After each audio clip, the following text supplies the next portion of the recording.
Greeting viewers, it's wonderful to have you in our session today, where we'll be talking about common sense secrets to international expansion for entrepreneurs. A very warm welcome to both our local and global audience. As always, your host is Columbia Global Centers Nairobi, which is part of 9 regional hubs positioned around the world by Columbia University. The centers serve as platforms for dialogue and the exchange of knowledge in research, education, as well as public programming. Today we have an amazing panel.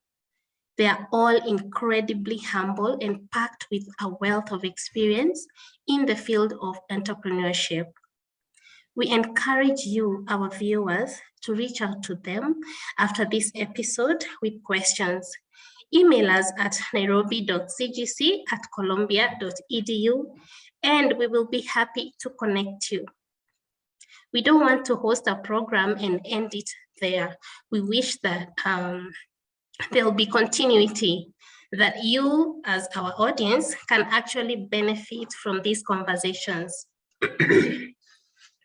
A special shout out to Connor Mark, our moderator.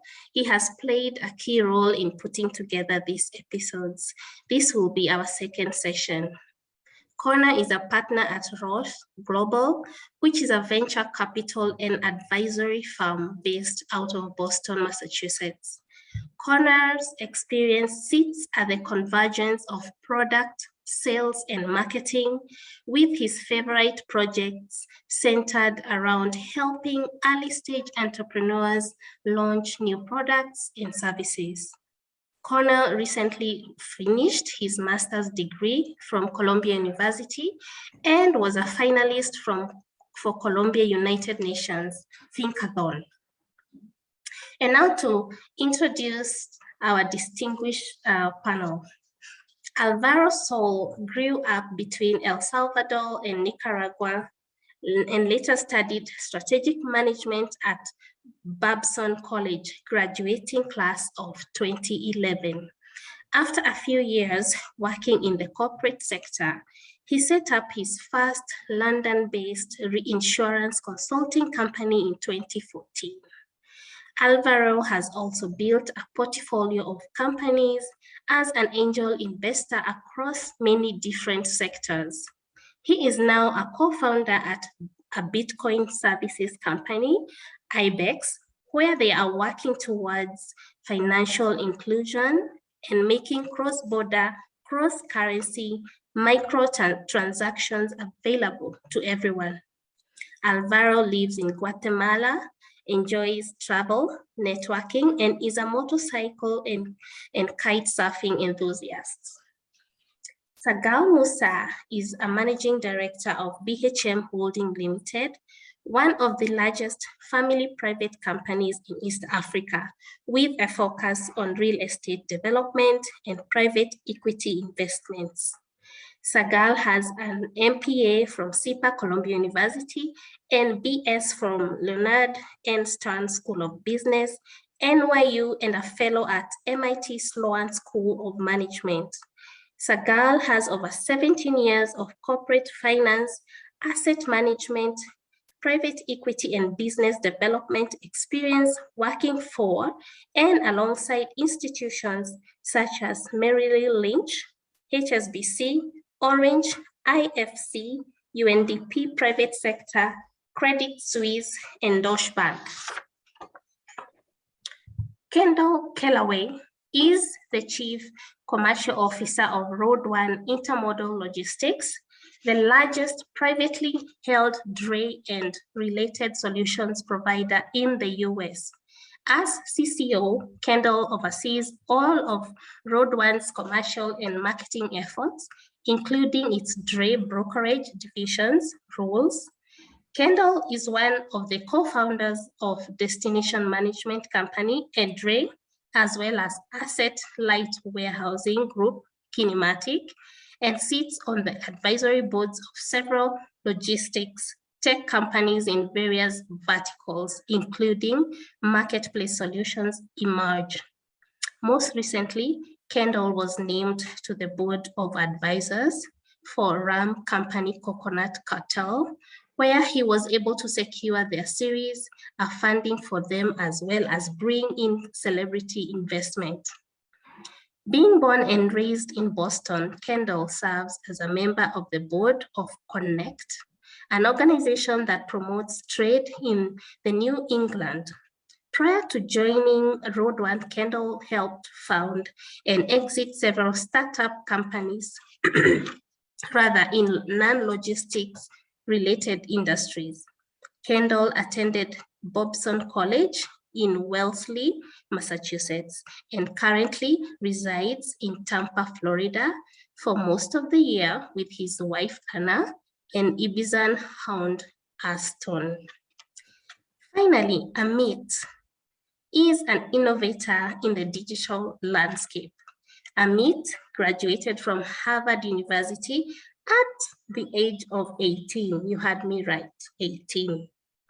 Throughout his career, he helped companies navigate major shifts in the technology and creative industries spanning Asia and the US, leading digital strategy across the entertainment, media, and FMCG industries.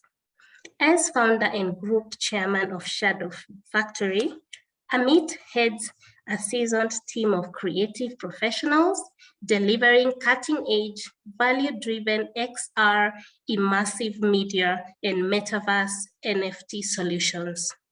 This is indeed a power panel, and it's truly an honor to have each one of them as part of our network of partners and indeed on our show today. We will post their extended bios in the chat area for your reference.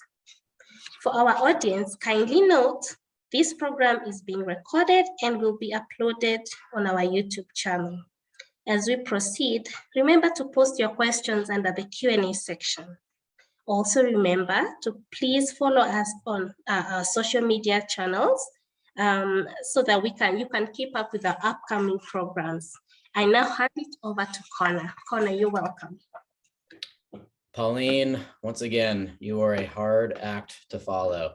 Thank you so much. That was incredible, and truly one of my favorite experiences that have come out of my time at Columbia has been, and I hope that it continues to be, working with you and the folks at the Global Center of Nairobi.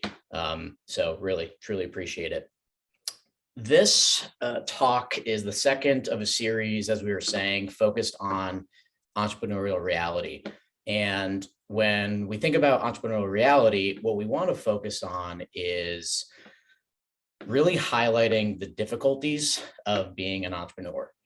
When Pauline and I first started this, we were talking about how when you look on social media, on LinkedIn, Instagram, for example, you see entrepreneurs and they make it look easy. And we thought that it wasn't best for the next group of entrepreneurs coming up, whether that be in Africa, whether that be anywhere, to be unaware of just how difficult that is. And creating new products, entering new markets, starting businesses with a lack of funding and a lack of resources is difficult. So this particular talk is going to be focusing on how you expand internationally when you have a lack of funding. From an investor's perspective, I talk to entrepreneurs all the time, and I'll hear things like, if we only had funding, we could do X. But from my point of view, and in fact, a lot of investors' point of views, we want to see how you're solving problems without funding. Funding obviously helps, but it's not going to answer your problems if you're not thinking strategically. And so, as Kendall rightly pointed out, we were talking about, what we're going to focus on for this, and he said, well, the best way to expand internationally is simply to purchase a business in that market or hire and put an office in that market. And so for entrepreneurs that don't have those resources, we're just going to focus on the foundation. So with that, I'm going to start with Segal, because some other members of this panel I've known for over a decade in some cases. Segal, my apologies. So Segal, When you think about expanding internationally with a lack of resources, what do you think the first sequence in that overall goal of entering that new market? What do you think that first sequence should be when you're thinking about it? So we actually did that, but the best example, so I run two firms actually. The BHM Holding is the real estate firm that was started by my dad 50 years ago. And that is very capital intensive, industry. And we have properties all over the world, from Italy to Egypt to Somalia to Kenya. So that's not the best example. I wanted to actually discuss the leather trading firm that my husband and I started together when we first moved to Zambia from Washington, DC. And we put together around 100,000 to start the project, 50 and 50. And the first thing we did was, my father had links. I'm originally from Somalia, and my father started out as a leather trader back in the 60s. And we still had those family links with the Italian firms. And so we said, okay, let's start a business. We're both tired of, this is in 2013, we're both tired of, working for other people. So let's start with something like a network that we know. So we were focused on getting a buyer. So we got a buyer, we put the money together, and we were learning about the business. And then when we grew to get another buyer, a bigger Chinese leather factory, how we grew to a different market, to the next market in Zimbabwe, once we understood the market in Zambia, was that we gave them equity into the firm because we couldn't raise capital on our own, right? And we gave them equity on the margin of the business, because in the leather business, it's quite a big margin. So that was our way of solving. We didn't give them equity in the business, but we gave them equity in the margin of increasing the trades of containers to China. So we couldn't fulfill the orders of, they wanted to move from 5 containers to then 20. And we figured out quickly in Zambia, there were problems with quality control. There was, sometimes, so the actual animal is the wealth of the farmers, right? So when there's uncertainty, they don't go to the abattoir and get the leather. So we had to, deal with all those dynamics. And we quickly realized that in order for it to be a sustainable business, we had to grow to other markets with buyers that trusted us and giving them a spread of that profit. And then we had to diversify and create other divisions. So if leather would be down, we moved into grains, right? And then moved into another. So we ended up creating 4 divisions that were complementary: mining and minerals, grains. And that's how we dealt with the trading model of growing without going to banks, which was not accessible to us, or without giving equity to outside investors. So we grew organically with our clients. That's how we solved that problem. Got it. So you would bring on a new customer, and then that customer would be your entryway into that specific area of the world. Right. Or our actual client would need more supply, and we'd be like, okay, we can get it from Malawi, but you need to upfront us X amount for 5 containers, and then we'll give you 15 or 20% of the profits. So that's how we incentivize them. Wow. So I know it's not very traditional. So we had to think quick on our feet to grow. But then we got to a point where once we had been doing this for 2 years and we diversified into other businesses. So we started doing grains trading and selling locally to Cargill and those kind of big firms, and Louis Dreyfus. Once we started figuring out how to manage ourselves, right? So we were able then to pull the capital around our firm. But to get there, we had to get creative and, and really rely on our clients. I love that. Anyone have any comments? By the way, feel free to jump in, or I'll just keep firing off questions, because I've got just another quick follow up, and then I'm going to move on. If anyone else doesn't have. No, I think that's a pretty standard and great model to go with. When we establish marketing agencies or sales agreements, even domestically in the United States, it's typically a model I run with is around 20% of margin. It seems to make most deals equitable. I think, when you're forming or forging new partnerships, it's always great for them to have skin in the game. It incentivizes them to keep things true, to make sure that you're operating at maximum efficiency, and also that you're steering clear of any sort of potholes or, hidden traps that might be in a foreign landscape for you. Mm-hmm. So I share some of that sentiment. And I think for us, it was easy to sell because our interests were aligned. They needed the product, right? We wanted to grow, and we had a track record, right? So, and it made sense to grow around the region because we figured out the region, the Southern African Development Community. So it's easier to go to Botswana and Zimbabwe. You know, a lot of the laws are similar, the movement, the shipping routes, we go through Beta in Mozambique. So it just made sense to grow like that. I'll jump in and also say that, you know, as an entrepreneur, there's a good chance that the thing that you're doing is very exciting and that it's inspirational to other people. So one of the things that we've relied on with varying success, sometimes it's great, sometimes it's hard, but don't be afraid to start recruiting in other territories that you'd like to be expanding to, and see if you can inspire somebody to volunteer their time or work on a sweat equity basis, or, you know, the revenue share model is great as well, but like, don't be afraid to start asking for the things that you need to get on the ground in a new territory. You'd be surprised how many people are very excited about what you're doing and would love to help you one way or the other. And maybe they can't help you directly with the thing that you asked for, but they may have referrals for you and directions to other resources that you might not have been aware about, or other things like that. So, and there's tools for that. You know, there's forums like this one that we're on right now. You know, LinkedIn is a great place to look for this stuff.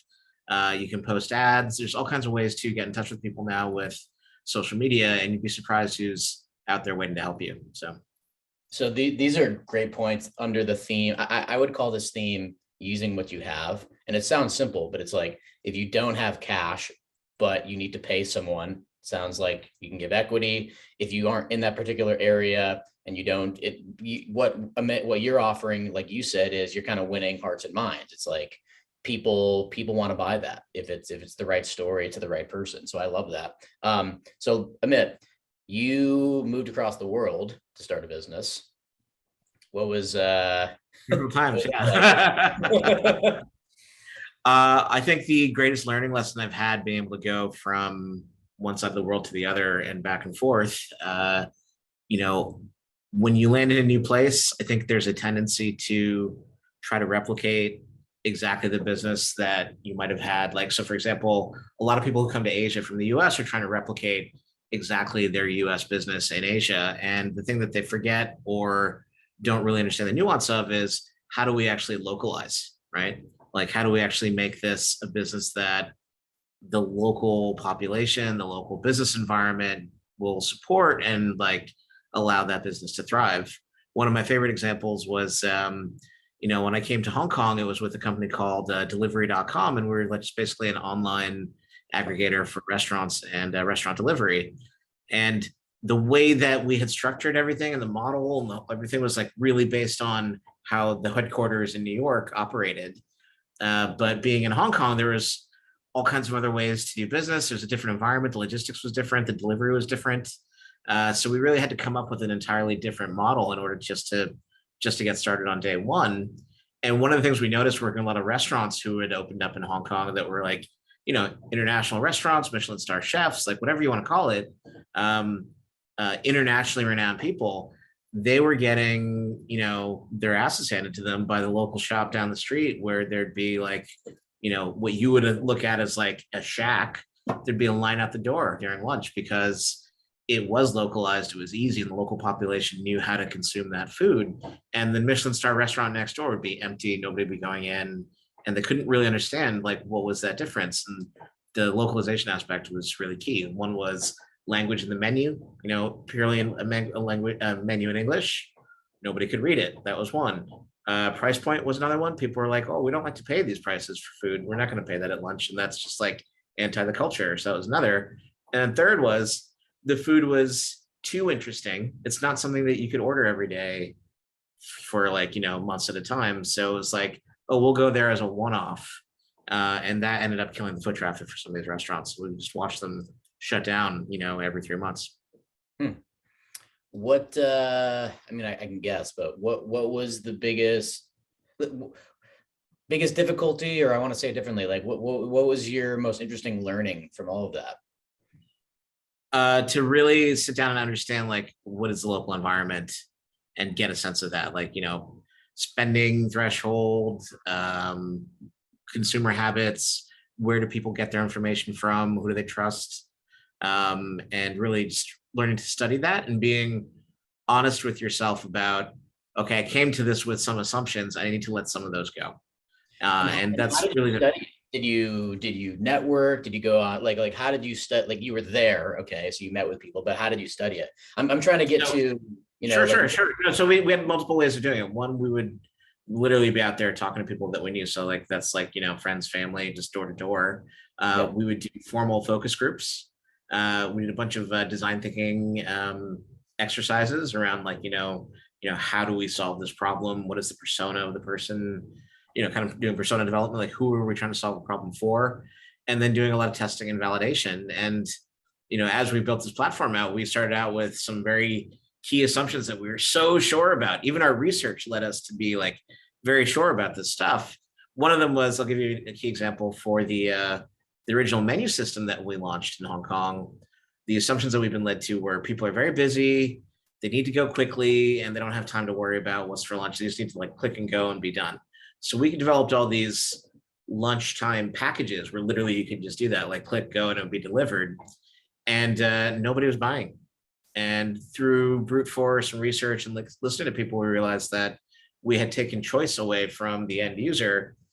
And so just our package just didn't line up with what that particular person wanted, which meant that on every other order, we were just losing the order flow and things like that. So when we started to open it up for all the options and all of the stuff we thought throwing out was going to make it more efficient, we had to put it back in. And as soon as we started putting those options back in, the orders started flying off the shelf.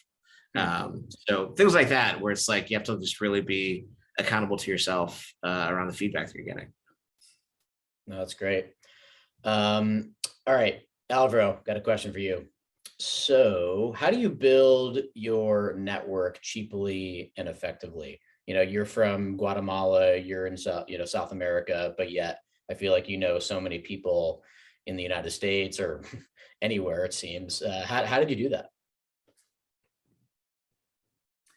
Thanks, Connor. Well, to be quite honest, it takes time to build the network, right? I think there are many types of networks that you can join openly. Amit went over a couple of them, social media, business links, stuff like that. And as you go through time, you meet so many people, and you have to really understand that some of the people that you meet will be bad people, some of the people that you meet will be good people. If you continue to surround yourself by good people, you end up just meeting more of those every time. There's a lot of people that want to help you, others that don't, and sometimes you just need to take your chances with a few and learn some good lessons and everything. But I think that joining networks that resound on your interest, you can join social media or philosophy networks, people you share philosophies with. I like Stoic philosophy and I love to talk to people about that. Sports, anything. It doesn't have to be related to business, but getting along with people and everything will help you make connections and find those bridges, because at the end of the day, everyone's related. We can all get to someone if we really wanted to. And that's one of the ways that you can do it. You can also join monetary networks, right? Right now you have Bitcoin networks that's available to everyone, so you can connect via that way as well. I think there are many degrees of doing that. There's also other organizations. I'm part of EO organization, Entrepreneur Organization. That's similar to like a YPO. I've got to learn a lot of older people with a lot more experience than me. So that's been very useful. So I guess just to be open to showing your interests as they are to other people, and you'll eventually surround yourself with people who want to help. And do you, because I feel I meet a lot of entrepreneurs, and sometimes they're afraid to ask for help. So like they might join a network and then they're talking, but there's never an ask. Like, would you say, like, how did you get something from the people that you thought you could get something from, right? Did you give them something in exchange? Did you simply ask and you found the right people? I'm just trying to get down to, like the nitty gritty, right? Because I found that some of these things, someone like you or someone like me or Amit or Kendall might think it's easy, but at scale, others might have difficulty. So I'm trying to get down to like those tiny steps that got to the goal, if that makes sense. Does that make sense? I can connect that to the previous question, which I didn't comment on, but when you're trying to expand with limited capital, it's the same way. Like, how do you become friends or become trustworthy with someone if you don't have anything to give them, right? I think that when you don't have capital, you need to understand that you have to maximize everything else, all other forms of energy that you have, right? What other forms of energy do you have? You have effort, time, learning. You need to sacrifice a lot of things. You need to show people that you're there, you're making an effort. And, if it means long nights and, working hard to help someone that made a comment, or anything like that, you can use other types of energy that is not money to get that done. And that's how you start tying in trust, say here. And when I came to Guatemala to look for more business, doors were practically closed. So I started making some numbers. I spent like $500 every time, every 2 times a month that I came here. So I basically, instead of just coming twice a month, I got an apartment here. I lived here, and I told our clients that I'll be here on the ground. And that's how they started calling me into their office, So sometimes you need to do other things. You need to sacrifice your time or things that you like to do before in order to get some of those other things done. And I would say, how do you get people to do things for you? I'd be careful with the cards that you play early on. I had the mistake of burning some very important bridges early on, thinking that it was the right time. But I would really be generous, to everyone, and do things without expecting anything back. You'll get it back one day, and you won't realize, that it's very useful at that moment. But I guess be generous, open to helping, collaborating with others. Yeah, I love that idea. It's like, I see it all the time. People are asking something of me, but yet I don't really know who they are, and they haven't, yeah, again, it's going back to that meta theme of like, use what you have. So if you're if before you ask something of someone else, offer them something. And whether that be, hey, I'll give you my time, I'll go do this kind of project for you. And then I've found that once you work hard for someone, they're like more than open to showing you the doors and letting you into different parts of that specific area you're trying to enter. So I would also add to that, Yeah. if you're short on resources, that's actually probably the best time to start asking people, if you think about it, right? Because like when you're cashed up and like people perceive you to be a company with cash and money, they start treating you a different way. But when you don't have the resources, it actually, you obviously can't pay the person. So it puts the conversation on a whole other level about like, do you really believe in this thing that we're trying to do? And it's actually much easier to have an honest conversation about understanding how committed that person can be to you. And like, is there really a good working chemistry there, a good culture fit? So in some ways, it's actually, those early days when you're struggling for resources, that's the best time to actually build relationships.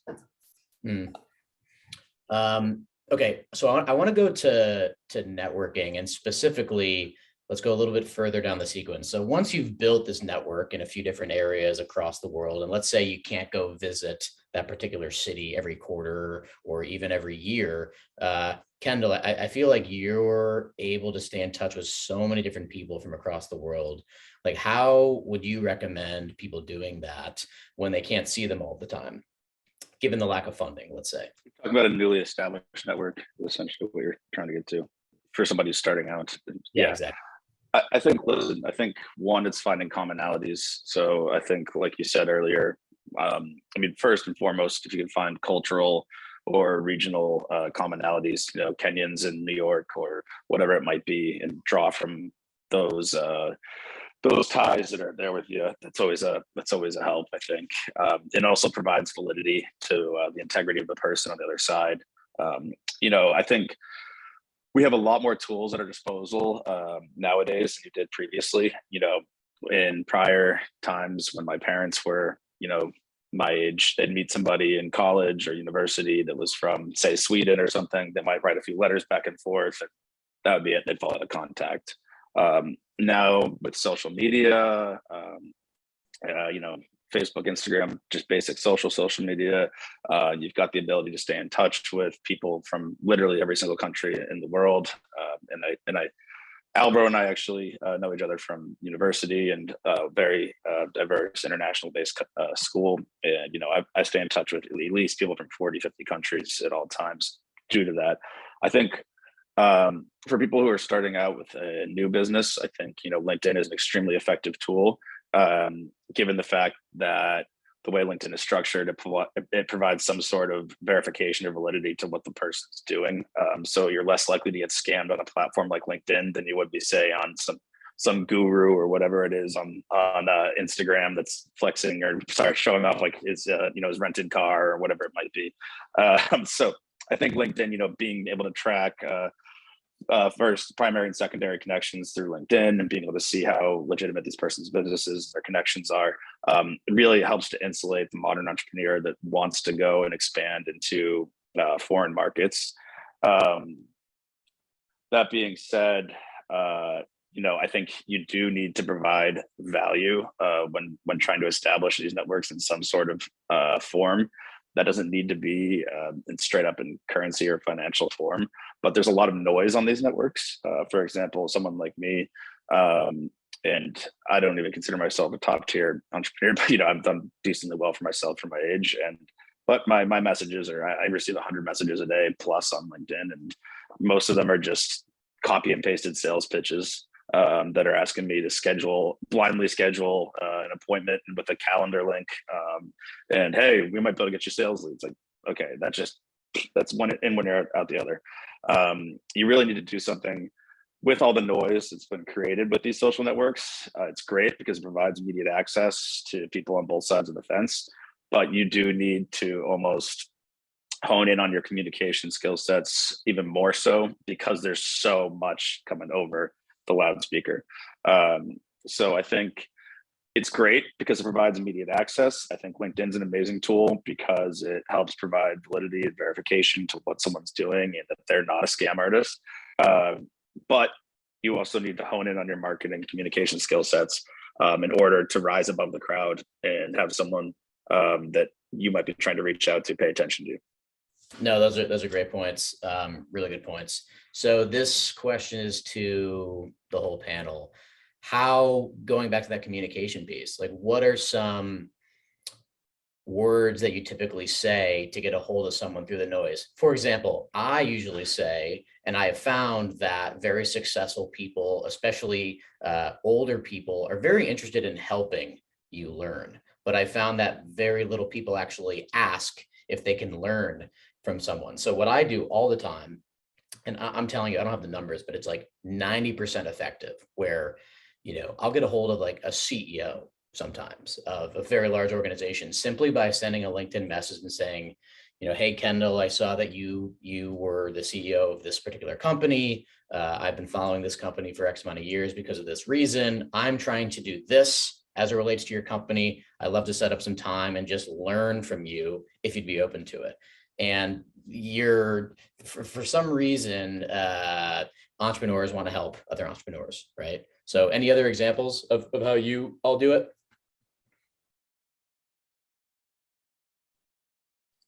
I'll jump in.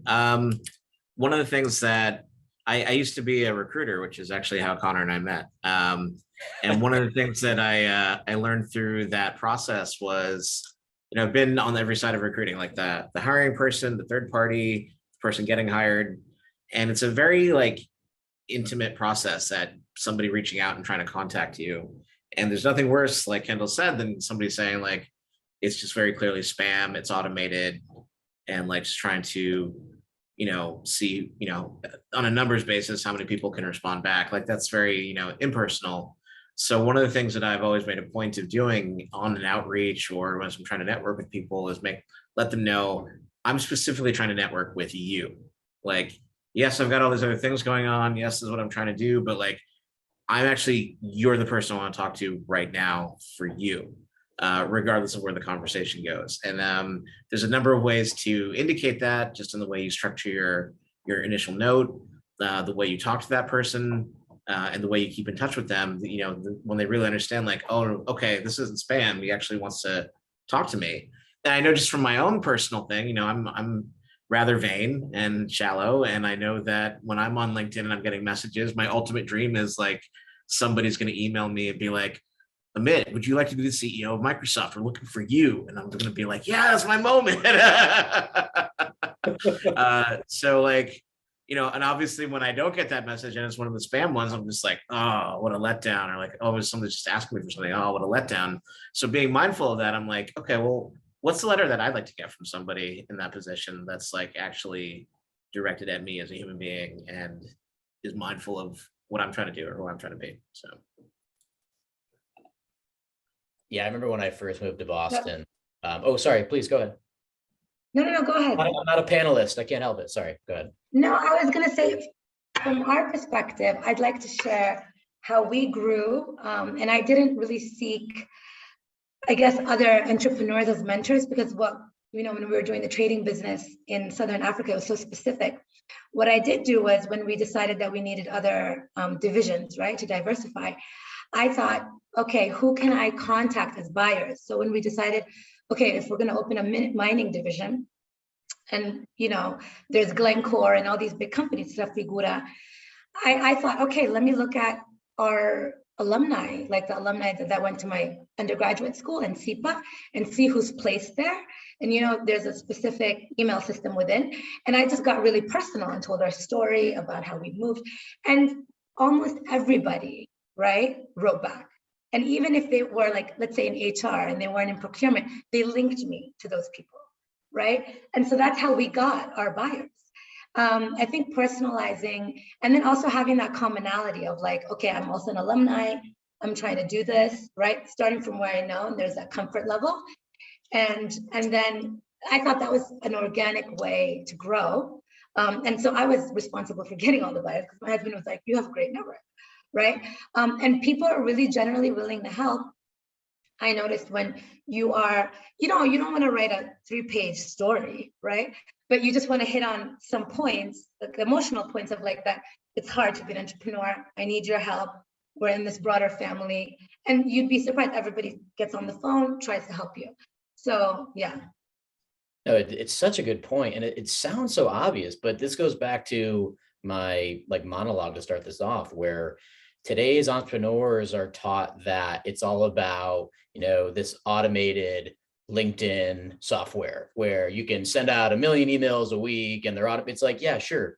But everyone knows when that's an automated, when there's no personalization. So like, take the time. I'd much rather take that time. And again, this sounds simple, but I used to have this whole Excel sheet actually worked out. So I would go on their LinkedIn. I would say, okay, Alvaro went to Babson from Guatemala, this and that. And then I would try to see who else I maybe knew that was connected to him or who also went to Babson. And I would actually make this web of humans when I was trying to network in particular areas to see who I could leverage. So you have to spend the time. And again, back to Alvaro's point, there's no way to get around it. If you're trying to automate when you don't know anyone, it's a failing strategy. It really is. Actually, I do some coaching at some of the local startup accelerators in Hong Kong. And one of my coaches on gaining traction, one of the speeches I give on gaining traction is, there are all those tools out there now for programmatic based tools that are bots are out there, or you're just doing ads or SEO or whatever. And those are great tools. But if you as the founder or key frontline person of a business don't have what it takes to personally get in front of your customers, and you're afraid to talk to your customers or other people, that business is doomed to fail. The computers can't do it for you. You can't automate that value proposition if you really are not able to get in front of your customers, understand what it is that they want, or get in front of investors, understand what it is that they're looking for as a value proposition for an investment, right? So you have to keep that human element going as a key part of understanding where to go. I really like everyone's answers, Segal's as well. And I like to add, maybe a third degree, a third dimension here into something that could be really helpful. And it has been for me. Environment and context is extremely important to know what is happening in the area of your expertise, of your interests, right? Macro, especially now, for example, Russia and Ukraine war right now with my traditional insurance business has sent shocks around the aviation insurance world very heavily. So instead of, you have to look at the positive things of certain situations, right? So instead of me saying, oh, my clients are going to be really mad because they need to pay a lot more for insurance now, it's an opportunity to go out into all the other clients that you don't have and say, I know you're facing difficulties with aviation insurance. Let me see if I can help you. So you need to use those situations, those macro situations to find opportunity and grab the easy things that are sliding through the cracks to get it done. No, that's a really good point as well. Let's go to actually launching a product or a business. So let's say you've built the network. Let's say you've got, like Amit said, one person who's willing to, work for free or very cheaply. How do you, let's go with product, because a service is easier, right? Like if you're selling a technology, the product doesn't actually have to be on the ground, right? So Alvaro and Kendall, I know that you both are involved with that rum business. So how have you gone about getting it launched from Guatemala to the US, and then even within the US into different states, given the entrepreneurial nature of that business? I'll let you jump on. You start on that one, and then I'll go after it. Okay. I've seen a lot of different international expansion on different products. I was not involved in the international expansion of Coconut Cartel, but learning more about it now. Kendall will be able to talk a lot more about beverage and everything. But I think that, going back to the mentor stuff, you find people and branches to hold on to for every different stage of whatever you're doing. Either you find it or it passes in front of you. You just have to have your eyes open to see who you can take good advice from. Also be ready for an 80% failure, on anything you try and do. So everything that we're talking about here is the remaining 20%. The rest is a lot of sacrifice, no sleep, energy, lost energy, etc. But to be quite honest, make real and humble relationships with people that will help you. There are different styles of doing this. My style is trust first. And there are a lot of negative parts about it, but it has a lot more to do with my personality, right? So whenever I'm expanding somewhere else, or I try and find a local partner, or looking to give out some equity, as some of the examples that were mentioned, I find someone that I resonate with through connections and first party, second party connections, and I'll trust first. And if it doesn't work out, I know that I can now filter that person and know that I won't want to work with them in the future, or won't want to work with someone like him, right? So next time I choose, it'll be better. And I think that works faster. You fail or you succeed faster than not trusting the person that you're getting into business with. And as you start developing, first 2 or 3 years, you're still testing and trying to gain trust and everything. You can't really get much done that way. So as I said, a lot of pros and cons in doing it in a different way. Yep, makes sense. Yeah, I guess I would just say, it's the same thing. It's like, especially with new products, I think the success of launching new products, if you're not talking about services, but actual physical products, is getting it in the hands of your end targets to prove, the quality or the key differentiators of your product versus the rest of the market. But the big names, the big people, the heads of head merchants or the heads of procurement or whatever for these larger groups you're going after, just like they get 1,000 spam messages on LinkedIn a day, they get sent 5,000 new rums and new hangover cure drinks and new tequilas and new whatever a day, and it's going to be the trust, like Alvaro has talked about and alluded to, that gets them to pay special attention to your product versus the rest that have flooded their PO box or whatever. So I think that's kind of where we've had some success on the rum front, is that when I told people, hey, I'm not even a rum drinker, this is the best stuff I've ever had though, like you've really got to try this stuff out, it's awesome.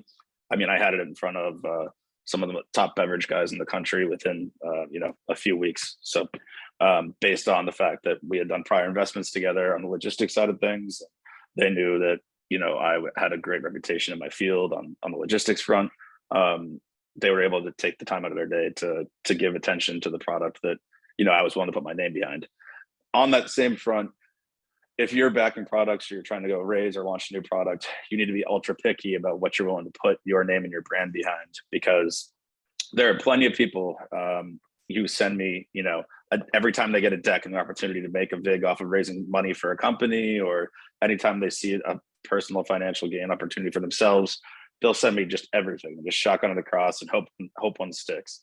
Well, I honestly, I'm just not going to even open your emails anymore. So, but if I know someone like Alvaro, who I know I trust a considerable amount, and he sends me something, he's like, hey man, you've got to pay attention to this. I'm like, okay, all right, yeah, I'll sit down, I'll take the time to go through it, whatever. So I think making sure that you truly are willing to risk your own brand integrity or brand equity on whatever you're pushing out to the world is hyper important.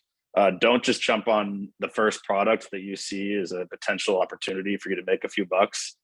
Make sure that you're willing to risk your family name, your name, your personal brand image on it before you push it out into the world, because just one mishap could have you pushed out of an industry for at least locally, or in a market for the rest of your life. So I think just put a lot of thought into that process. That is. It also depends on the kind of business that you're building. So for e-commerce driven businesses where it's like really everything's online first, and that's going to be your interaction with the brand or the product or whatever, the process of building that portal, hopefully, if you have the time, it's the challenge with tech and e-commerce plays is that there's tremendous pressure to go to market fast, scale fast, and get out there as fast as possible. But as you're engineering the platform and building it out, or beginning to give it life, if you can build in a strong alpha testing period and then a strong beta testing period, you can start to actually build a community of users that will have positive sentiment. And what you do is you cherry pick that first group of 100 users to first 1,000 users as you can, because they're going to have the most understanding of any shortcomings of the platform. So you'll still get the feedback and the vocal aspect of, this doesn't work, I don't like this, you should change that. This doesn't even do what we thought it was going to do, all that stuff. But if they're still understanding, they feel like they're seeing the results of the feedback in the integration and evolution of the platform, they're generally going to be positive about it. And then when you're out to market per se with the whole world and strangers, you have that critical mass of positive sentiment, which is hard to chip away at. So if you've got like 1,000 likes and 10 people come in and say, we don't like it, those 10 people really are just noise against the 1,000 likes. So you still have a shot at this positive forward momentum. If you've got a bunch of negative feedback and it's like 1,000 don't likes or dislikes, then 10 people coming in and saying, this is awesome, it's everything I ever wanted, that's also noise, and that's really bad because it's going to be harder and harder for you to really get that across. So a lot of e-commerce platforms, the marketing challenge they have is to manage that user sentiment and feedback and keep that going, which is why they have teams that will engage with the reviews in real time or talk about the brand on social media in real time and like try to respond to complaints and things like that, so they can get it over the line and get those down thumbs flipped over to thumbs up. So that's another aspect of it. If you're going online, is to cherry pick the early testing data or testing group so that you've got a really good opportunity coming out the gate to carry that momentum forward and upward. Yeah, and even using your close network, right? Because if you can say, hey, Amit, I'm sending you this technology, tell me everything wrong with it. And like even ask that, I think the framing is really important. And just to piggyback on Kendall's final point, then I think we're going to wrap up and open up for some questions. But I love that point. Your personal brand, especially if you're talking about consumer products, if every single deck or every single product you see is the best, next greatest thing, then it dilutes your personal brand. And so if you frame it as, even if you're not sure about something, but you still want to share it, just say that. Say, hey, saw this deck, not really sure, think it might be interesting, but I've got some concerns, and these are the 3 concerns. What do you think, Kendall? As opposed to, this is amazing, check it out, when it's not, and it's not. So any final points? If not, I would love to get some questions from the participants. Anyone have questions? Looks like we've got about 20 participants. I have a question for the panelists. What's next for all of you guys? Like, what are you working on now, and what's coming up in the next year for you guys? Oh, we got one question. Hold on. Sorry. We have a question from Kate, and then I would love to go back to a Amit's question. Yeah, absolutely. So how do we, Kate, do you want to just here? Let me see if I can allow to talk. All right, Kate, you can now talk, I believe. If not, just put your question in the chat. Hello. We got you. Hi. I'm currently building my startup right now, and it's in the idea phase, and I'm talking to as many people as possible to get feedback and to make my idea more concrete and things like that. And I know what I have to do at this point, which is to build a prototype, and also before building the prototype, I need to have user base, like 100,000 people and things like that. And my question is, so for me, I'm someone without, much resources and not many connections and things like that. So the number one thing I need to do at this point, do you think it's to build a user base by reaching out to as many people as possible, and for example, like by making some like Facebook group and things like that, and getting my user base, or try to build the prototype, or do everything at the same time? I would say start with getting that prototype formulated the way that you want it. Still, you want to take some feedback from the markets. You need to interview some people and talk to some people, do some research. So you should always be talking to customers all the time. If you're unsure how to get to them, there's a couple of techniques that are tried and true from like the old days of advertising, which is like college campuses, malls, activity centers, wherever there's large groups of people that represent multiple demographics, right? So you don't get a skew of one range of person to the other range of person, right? So, but also in the early days of formulating an idea, I'll say this, I'm not one of those people that's like really open to the whole, like, I need 100 people to tell me how bad the idea is. I don't think that's very healthy in the creative stages. I think there's a nascent period where you need to be very comfortable and like get good at articulating what it is you're trying to say. And then you can let people give you criticism and all that kind of stuff. Because, the thing is, like, the thing that you're trying to do doesn't exist yet. No one's ever seen it before. So it's more than likely you're only going to get criticism about it until you really are good at articulating, this is what I want to do, here's why I think it's valuable, and here's how I think it's going to change the world, right? But if you're not there yet with that string of logic, a lot of people are going to kick you down, and that might force some of the creative energy out of the space for you. So like, I would say, like, really get to that point where you've at least like written it down on paper, you've done one round of wireframes, and you feel really like excited about it. Then pick and choose the people that you're going to take that that feedback from as you're building and working on your prototype. Mm-hmm. And I would say, I'm just checking out your late. First of all, you're doing the right things already. You're joining this particular panel. You're putting yourself out there. You're raising your hand. Just from looking at this, it looks like you're in New York and you went to Columbia. I mean, this sounds odd. I went to Columbia. It's like, hey, there we go. If I can help, let me know. I'm sure I can connect you to somebody. And I will say, this sounds obvious, but you have to research. And what do I mean by research? Columbia is a massive institution. Okay. Most people that I talk to who went to Columbia don't even know about the global centers. Why did I find out about it? Because when I first got to Columbia, I did an audit of like, what does this school have to offer? There are at least 5 different incubation programs at Columbia, through the business school, through the Lang Center, through the Entrepreneurial Center. I mean, it is almost hard to wrap your head around what is out there. So you just have to research and see which one makes the most sense, and just take that time. Again, sounds obvious, but you'd be surprised at how few people even know the resources available to them. And this goes back to what we spoke about, which is plugging into those nodes. If you happen to have gone to a school like a Columbia, plug into that node as much as possible. There are people all over the world who are going or have gone to a school like Columbia. And then even further, for example, I joined this Ivy League entrepreneurial group. Now I have access to all of the Ivy Leagues. And I swear I have gotten more out of this entrepreneurial Slack channel in the last year from a networking perspective than the first 10 years of me in Boston by myself. Like really, it's if you can plug into the right nodes, it makes everything easier. It really does. It's just getting into those. And you're lucky enough to have gone to a really powerful, energetic, I call them nodes, like you're plugging in and gaining energy from it. You know what I'm saying? Is the Ivy League Entrepreneur Group, is it Slack, in Slack? Yeah, I'll send it to you. Thank you so much.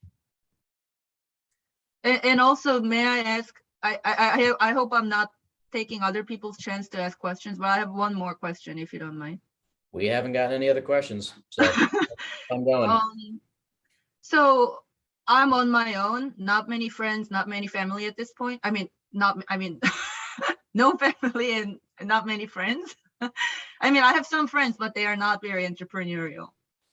So my question is, I'm on my own and no partner. And many people I talk with, they are all liking my idea. Everyone, they really like it. And the only concern I have is how to monetize it, because I don't want to be like a volunteer thing. But the idea is good. And I've talked with many investors so far, and many, entrepreneurs and, people, but they all like the idea. But my main concern is how to monetize it. And also, my question is, do you think it's possible for me to start alone, or do you think like a partner or someone at least who's really, really liking my idea, who wants to go along with me? I need at least one partner. So yeah, I wonder if I can start alone, or if I need at least one partner or some kind of developer. Kendall, you want to jump in?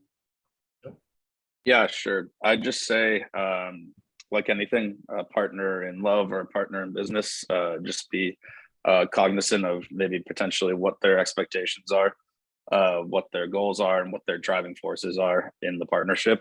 I think it's best, if you're going to enter a partnership, to have all those things clearly established for entering any sort of partnership. At the end of the day, the baby is yours, the thought, the concept, and you don't want to get to a point where the expectations aren't there, and then you get a year or two into this thing, and they expect 50% of whatever you've spent sleepless nights putting together. At the same time, you also want to know what they bring to the table. You don't want to just bring somebody in because for the sake of keeping you company and having someone to bounce stuff off of. There's no point having someone to bounce stuff off of if what they're bouncing back to you is of no value, or has no prerequisite in the space, or provides no connections. So I would just say, make sure that everything that whatever, all your goals and needs, wants are established before getting into it, and then make sure that it's someone that offers something in the form of reciprocity. I would love to hear Segal's perspective on it, because you started a business with your husband, you said. What was that like? Yeah, and would you do it again? and Double partner. that's usually a hit or miss. Hopefully not a miss. Huh? At the beginning, it was a hit, and then it gets complicated. But no, I was going to say, Kate, I think you stress on the fact that you're alone. Okay, sure. But I think before you decide whether you need a partner or not, you should network as much as possible and keep your network very focused on broad enough that you are getting in contact with people that you need to, but within the framework of what you're trying to do, and let it happen organically, because then you'll see like who to partner up with. So for example, for us, we've had some friends of ours who wanted to, from Russia, that actually went to SIPA with us, who wanted to expand in Africa, and they approached us, right? But that's because we were friends from before, but they were suddenly interested in this specific market, right? So these are long-term relationships, and don't expect it to happen right away. So sometimes you have to actually put in some time with people before it develops into something. But exposure, I think, going out there, talking to the right people about your idea, seeing how it comes together, and then things start to free flow. That would be my advice, as opposed to just thinking automatically that you need a partner. Maybe you don't, you know? Okay, Yeah. I'll let in there, you know, the fact that I think it's a good moment to get used to being, you know, alone or without a lot of people supporting you. Unfortunately, it's usually family or friends that don't support entrepreneurial, you know, launches and everything. So I think it's a good moment for you to start, you know, understanding what the environment is, because even though if you continue and you get a little bit of success, you get into this new market, you know. So first of all, you were thinking about your friends and your close contacts and everything, right? And you had a little support or felt alone. Then you start moving into, you know, if it's educational content, education industry is huge, right? So you move up one level, and all of a sudden your network or the people you're attending to are, you know, 100,000, 500,000 people. Most of them will not be with your product as well, because you're competing against all the others. Then you move on to millions of people, and you're still always like, you're still always overwhelmed by this, a lot of people that are against you or don't like it. So even like right now, if you think about it that way, as you continue growing and you continue like exposing yourself to more people, especially in the education industry, you'll find the same thing. It's just a numbers game and a percentage, right? Like, but take advantage of those that support you. But going back to your first question, build the product first, be ready to pivot and move and see what you need. If you could get 100,000 people followers first, you can start any business with that 100,000 people, you know. That's the hardest thing. You get to 100,000, that's huge. You get to 100,000, you're doing just, yeah. Call me for sure if you get 100,000 users. Yeah. I would also say on the, you know, going it alone versus with a team part, to scale your idea, you're definitely going to need a team no matter what. At some point, you just need more people in the room than you. One, just to expand on the concept of the paradigm of what you're trying to do. But the other aspect of it is you got to keep in mind, and I've done this a few times now, people are also going to come and go. Like, you know, very few people actually make the whole ride with you all the way to the end. And chances are, I'm sure your startup will be very successful, but like if your startup for some reason is not successful, you start alone, you end alone. And, you know, the giving up ground pieces of your startup and that kind of thing is like, it's very personal. And having a co-founder is a very intimate relationship. It's tighter than a marriage. You have to know everything about what's going on in that person's life. So it's not just the two of you doing this thing, it's your families and everything else going on top of the business. And it's a lot of stress, it's a lot of pressure, especially if you guys are not in sync. So really be very careful about who you choose as these initial partners. And really, I think one of the things I've discovered about entrepreneurship that I found very valuable and very enriching is that it's a journey of self-discovery before it's anything else, right? You're really going to be challenged personally and intellectually and emotionally and everything.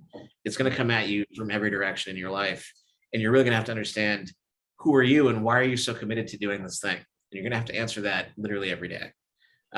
So as you're choosing partners and people to be on your team, be cognizant of that, and like, how are they helping you become this person that you're on this way to discovering, So Kate, I'm so glad that you spoke up. Number one, because now you'll see that we've got at least 4 or 5 other questions here. But number two, this was my vision for these talks. With like, Entrepreneurial Reality is everything that Amit just described, everything that we've been describing. One of my mentors said, this is like 6 years ago now, I was, had a really tough time and I was complaining to him. And I'll never forget, he said, Connor, like, what are you complaining about? Like, you have chosen the hardest, loneliest possible route, which is entrepreneurship. So like, it should be of no surprise that you're like lonely and having a hard time. Like, so you have to be okay with that, Kate. And I would say it like kind of doesn't go away. So that's what alcohol is for, or whatever other. Yeah, that's when you talk to Alvaro and Kendall, they'll send a bottle of rum, you'll be just fine. And also network with other founders. Like, other founders are going through very similar things as well.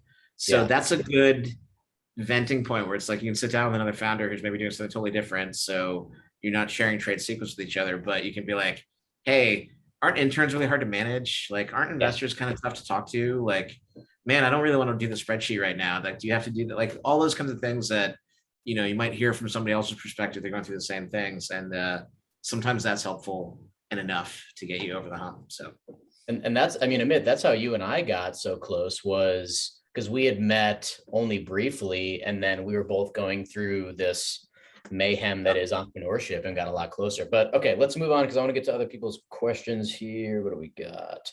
So Stella, is the Ivy League entrepreneurial group open to other entrepreneurs? I assume you need an Ivy League email address, and they do actually kind of check if you've been to an Ivy League. So if you have not, then you can't join it. But again, there's, I'm sure, thousands of other Slack and entrepreneurial groups. That's just one in particular that I got a lot out of. Stella, I hope that answers your question. And then next we've got from Wanga here, and I hope I'm saying your name correctly. I apologize if not. What's your experience with forming affiliate relationships for services internationally? So for example, with technical vendors, do you have any success getting referral fees for client referrals? Not exactly sure what that last part means, but anyone have any thoughts on that? I think about how to get value-added resellers or people that can distribute your technology. If so, I guess my particular view on that would be, if you believe in your product and want to distribute it internationally, make the barriers of entry for that other partner low. And just try and minimize your downside investment, but at the sacrifice of limiting your initial upside, right? At the start, you don't really need to make a profit per se. You just need to get traction. Once you get one client, you start getting more. But I think I hope it was in the context of you wanting to go outside. Says, I want to make technologies available to my clients, was the follow-up from Wanja. Oh, okay. I'd say, yeah, try and build those relationships. If you sell for others, I'm sure we'll be happy to accommodate a commission or referral fee for that. And if you believe in the product, I'd say don't try and sell something to your clients. First, find the product that you're interested in, and then add that value to your client. So don't look for the fees, look for the value add to your clients. And it looks like we've got 2 panelists have to jump. Unfortunately, I'm good until 10:30. if anyone else is. Looks like we have one more question here. How do you navigate international laws? I can answer that before I go. Yeah, perfect. Okay. We operate in various markets. So one, I think, get your structure really done properly. You won't believe how many entrepreneurs I meet that don't even have, they're not even incorporated, don't really have a sense of like a structure of the company. Then I always tell people, depending on your business, well, actually any business, you really need to spend on lawyers, right? Especially if you operate in African markets and in Asian markets, which are tougher. And if you're doing cross-boundary sales contracts, right? So you really need to have really good, lawyers. And I know at the beginning it's hard, and you feel like, why should I spend that much money on these lawyers when I have limited money? But I think those are part of the pitfalls from the beginning. And so when you have the right network in the legal structure, for us, we do a lot of cross-sales boundary contracts, right? So we operate within the legal framework that our lawyers help us in. So I think that would be my advice. And bye, everybody. It was really wonderful to meet everybody. And I really enjoyed the panel. Hey, Segal, last quick question here. I'm seeing we've got a mutual connection here on your LinkedIn. Who? Vinicio from Brazil. He was at MIT. I met him at MIT. Yes. Do you know him, or is it just like a LinkedIn connection, like generally? No. Actually, 98% of the people I know on LinkedIn are actual people I know. Oh, that's great. So yeah. And actually, really quick, if you have to run really quick, but really, I actually met him through this like entrepreneurs networking app that I had joined like 8 years ago. It failed miserably, but I actually met a bunch of really cool people, including him. He was at Sloan at the time, and we got coffee like probably 5 or 6 times. Yes, and then he ended up going to Amazon. Yeah, Amazon Brazil though. He was moving. He left. Almost everybody from that program went back home, right? Because it was like a 1-year program. Yeah. Last thing, as entrepreneurs, we can get discouraged at the beginning. Nobody really believes in what you're doing. Our families thought we were crazy for moving to Zambia to start a business. We knew we wanted a specific lifestyle. It could be a hit or a miss.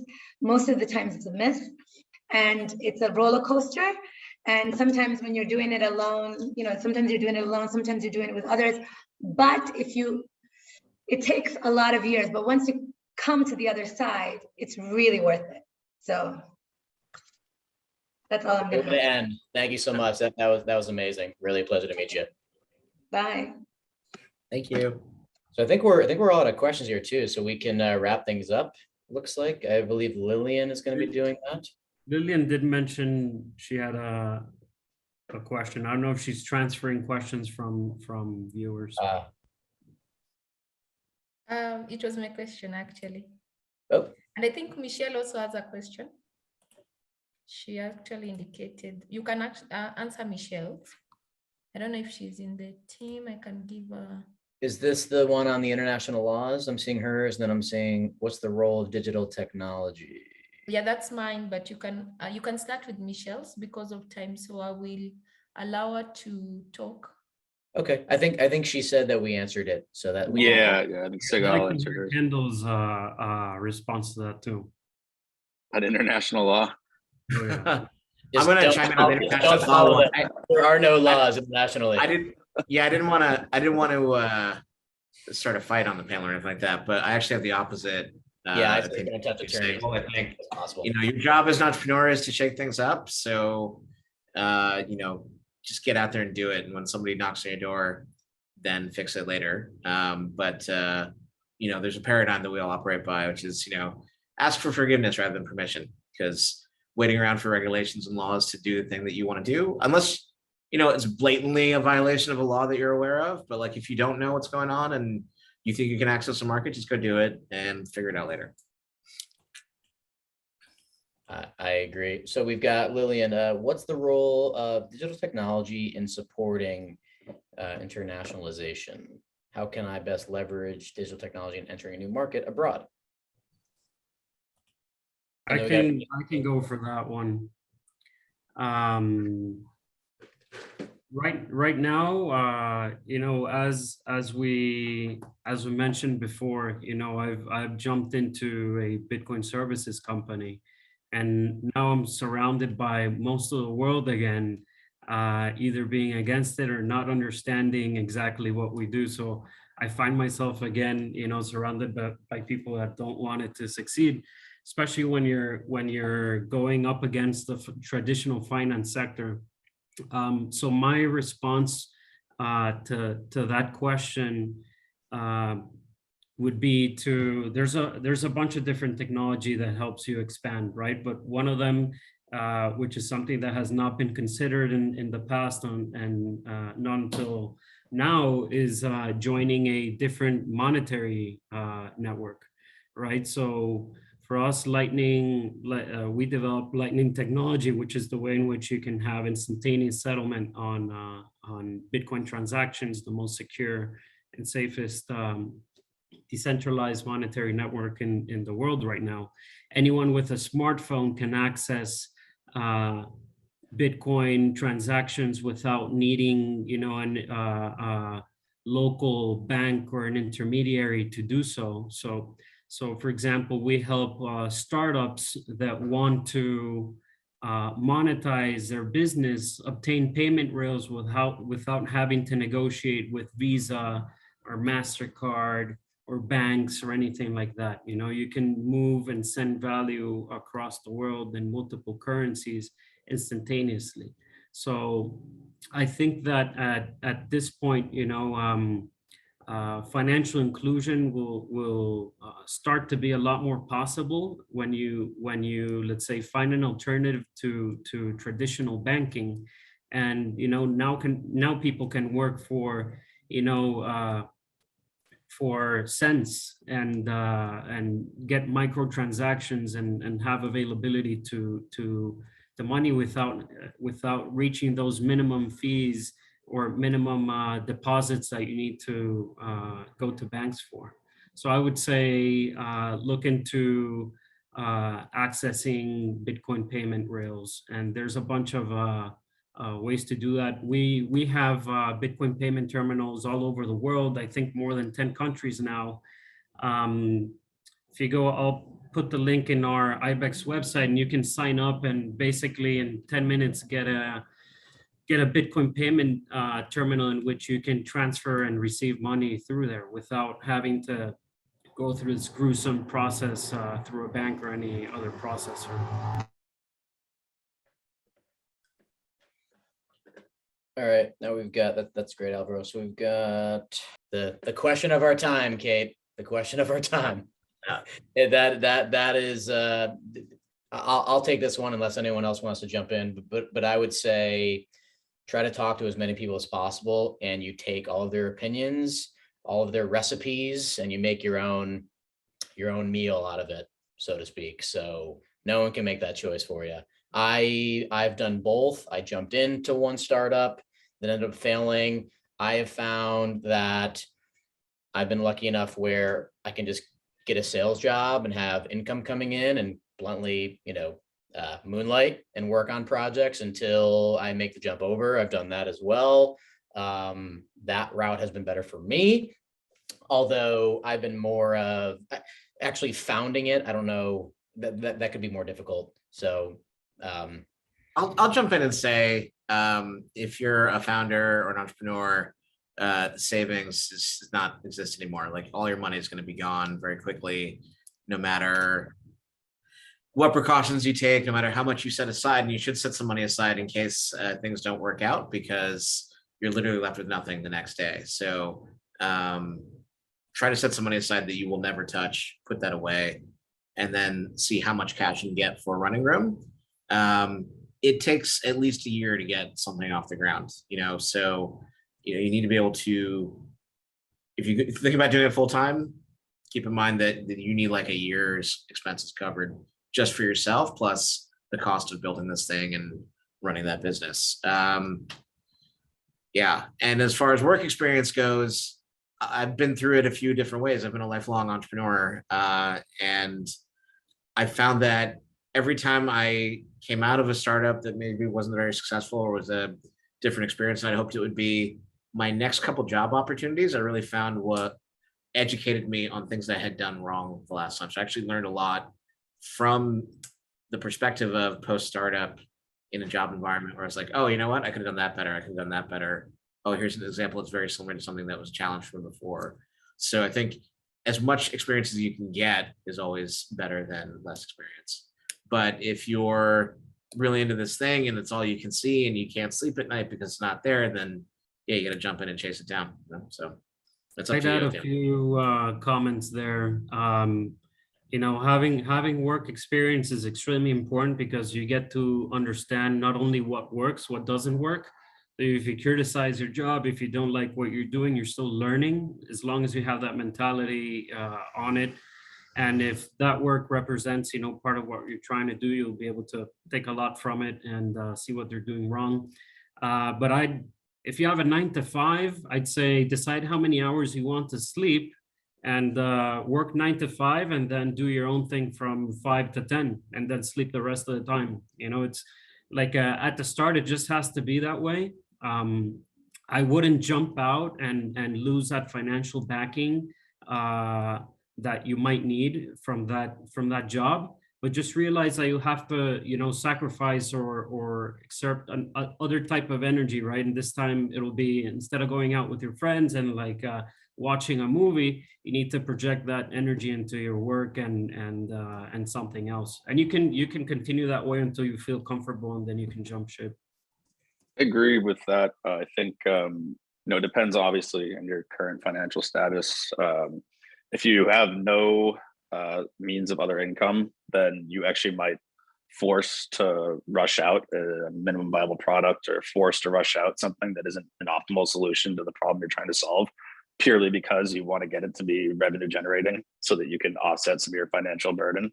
I think you know, and I've seen a lot of guys. Babson is primarily an entrepreneur. It is an entrepreneurial school. That's what it's based on, is entrepreneurship. So I had some buddies that had a lot of success. You know, they had great financial education. And so what they did was, instead of having to work a 9 to 5, where maybe you're stuck working 40, 50 hours a week, and then you're burnt out to work on your startup at night, they were able to get more gig economy based stuff, where groups would ask them to come in and do either CPA style work for them or work with their financials. And so they could go and get a chunk of money for, you know, 3 to 5 days work, and they could spend the next 3 to 5 days or 7 days working on their startup, and vice versa, so that you're not locked in and necessarily reporting to a boss, but you're utilizing the skills you've grown at Columbia to do kind of gig economy based stuff to bring in the capital when you need it, so you can offset your rent, food, whatever.